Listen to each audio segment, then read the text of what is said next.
தலைவர் இன்று செயல் வீரர் கூட்டத்தில் உரையாற்றியிருக்கிறார்.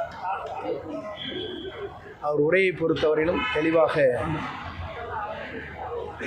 தமிழகம் வளம் பெற ஒரு தூய்மையான ஆட்சியை தமிழகத்தில் தருவதற்கு ஊழலற்ற ஆட்சியை தருவேன் என்று முழக்கமிட்டிருக்கிறார். அதை ஏற்றுத்தான் இந்தியாவிலே தமிழ்நாட்டிலிருந்து பல நாடுகளில் இருக்கின்றவர்கள் ஏறத்தாழ 3 லட்சம் பேர்கள் எப்போது தேர்தல் வரப்போகிறது என்பதற்காக அவர்கள் அந்த தேர்தல் நாளை நோக்கி பயணம் செய்து கொண்டிருக்கிறார்கள்.